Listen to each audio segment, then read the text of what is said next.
प्रेमामध्ये जर कन्फेशन करायचं असेल तर हातात फूल आणि ओठावर प्रेमाचे दोन शब्दच पुरेसे असतात. पण आता काळ बदललाय. कन्फेशनचं झालंय कन्फ्युजन आणि इमोशनचं झालंय कमोशन. तर आजची हीच आमची थीम आहे, प्रेमाचं कन्फ्युजन.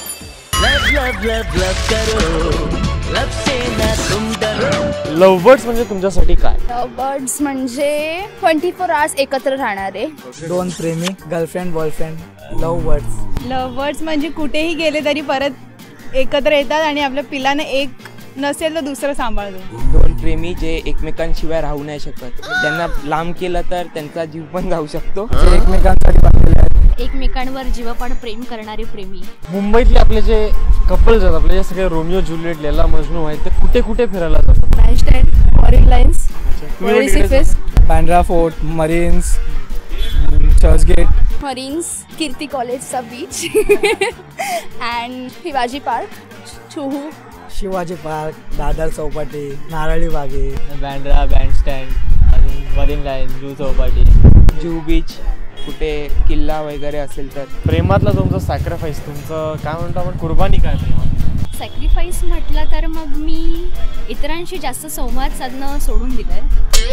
जे मला नाही करायला पाहिजे पण प्रेमासाठी ते तेवढं मी केलंय. त्या मी जास्त कोणाशी इंटरॅक्ट नाही होत लवकर. सॅक्रिफाईस सध्या तरी नाही. स्मोकिंग सोडली. मी प्रेमासाठी गेम खेळणं सोडलेलं 2 महिने. कुठला गेम? प्रेमाची. आणि नंतर तीच माझ्यावर आता खेळते. माझ्या प्रेमात सॅक्रिफाईस केला.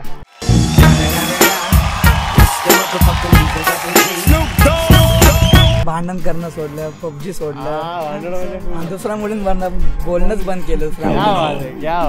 प्रेमातला एखादा यादगार किस्सा काय आहे?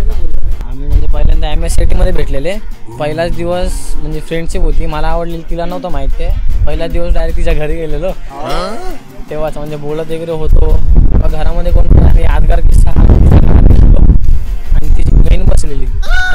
तिच्या आईसारखी होती. मी घरात गेलो आणि तिच्या डायरेक्ट, मला वाटलं मम्मी असेल, मी डायरेक्ट पाया पडलो आणि पाया पडलो मम्मी असेल. आणि नंतर मला असं बसलो. नंतर ती बोलते काय पाया का पडलाय. नंतर ती बोलते अरे मम्मी नाही, माझी बहीण आहे ती. आमची भांडणं चालू होती तेव्हा तिने नारळ फेकलेला. जेव्हा माझी पहिली गर्लफ्रेंड होती तेव्हा मी तिला शिवाजी पार्कला घेऊन गेलेलो आणि तिला मी चॉकलेट दिलेलं आणि हे फक्त माझ्या भावाला माहिती होतं. तर त्यांनी ते माझ्या घरी सांगितलं आणि मग मला जी पडली आहे ना तेव्हा मी कानाला खडा लावला की मी परत काय केलं ना असं तर मी कोणाला सांगणार नाही. शाळेमध्ये म्हणजे त्याच्या बाजूला बसायची मी. पहिले त्याला माहीत नव्हतं की मला तो आवडतो. त्याची बुक होती माझ्याकडे, मी असं लिहून दिलेलं.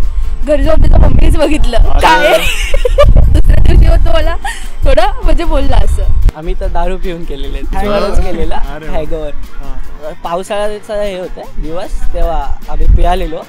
माझी जी GF आहे तिच्यासाठी प्रो करायचा होता. तेव्हा मित्रांनी खास तिला पावसातून तिला घेऊन आणलेला, तिला प्रो केलेला.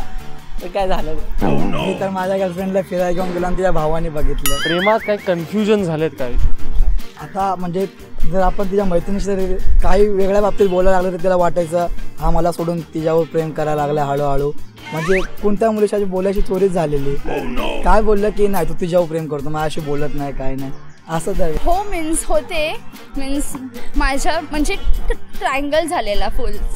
सो मीन्स मारामारी अँड ऑल सगळं झालं and at last we are together. म्हणजे ॲक्च्युली मी एका फ्रेंडला सांगितलं की मला हा आवडतो. त्यांनी त्याला काहीतरी जाऊन वेगळंच सांगितलं की म्हणजे तेव्हापासून त्याने बोलणंच बंद केलं. ते अजूनपर्यंत सुटलंच नाहीये. मी फ्रेंडला लाईक करत होतो आणि तिची फ्रेंड मला लाईक करत होतो. असं आमचा ट्रायंगल चालू. ट्रायंगल होतात रे ते. त्याच्यानंतर मी तिला बोललो आय लव्ह यू. तिने तिला सांगितलं की आणि आमच्या दोघांचं लागलं. नंतर मी बोललो की अरे काहीतरी रॉंग आहे, चुकतं आहे. तर नंतर ती बोलते तू आय लव्ह यू कोणाला बोलला. तर मी बोललो तुला. तर ती बोलते सॉरी मी तिला जाऊन सांगितलं. मुलींच्या बाबतीत कन्फ्युजन तर खूप होतात. म्हणजे कारण त्यांना समजून घेणं म्हणजे देवाला पण नाही जमलंय. म्हणून कन्फ्युजन हे होणारच, पण आपण सांभाळून घेतलं पाहिजे त्यांना. प्रेमात 3-13 कसे वाजले आहेत? मित्रांचे चिडवणे अजून तरी नाही. ॲक्च्युली मी फोटो बघत होती त्याचे आणि सडनली माझी मॉम माझ्या मागून आली आणि शी सॉ ऑल द पिक्स बट मी लगेच टर्न केला, अगं नाही तो माझा आपला फ्रेंड आपल्या बिल्डिंगमध्ये राहतो तोच आहे, बाकी काही नाही. मग ती लपवाछुपी करताना जो काही झाला गोंधळ जरा ते. ऍक्टिवावरून फिरताना पप्पांनी बघितलेलं तेव्हा ती माझी मानलेली बहीण आहे म्हणून सांगितलं. एक छान आपल्याला बेस्ट फ्रेंड आहे. सो क्या बात. असं फिरतो आम्ही. चांगली तर गोष्ट पप्पा विचारतात अशी मिठी मारून कुठची बहीण बसते, ते चालतं. आम्ही आताची न्यू जनरेशन. आज आपण स्टेटस वरूनच पहिल्या गर्लफ्रेंडला ब्लॉक करायचा विसरला आणि दुसरीचे स्टेटस टाकले. तिचा मेसेज.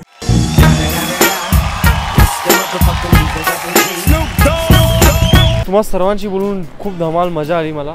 तर बघत राहा कॅफे मराठी, बिंदास बोल. तर काय मित्रांनो, मजा आली ना? असेच अनेक धमाल व्हिडिओ बघण्यासाठी सबस्क्राईब करा कॅफे मराठीच्या यूट्यूब चॅनलला. आणि 1 मार्चला येतोय सचिन पिळगावकर दिग्दर्शित अशी ही आशिकी. पाहायला विसरू नका. तुमच्या जवळच्या मित्रांसोबत, तुमच्या साथीदारांसोबत, तुमच्या आजूबाजूच्या लोकांसोबत आणि थिएटरमध्ये जाऊन पहा 1 मार्चला अशी ही आशिकी. थँक्यू. मेरी आशिकी, आशिकी, आशिकी.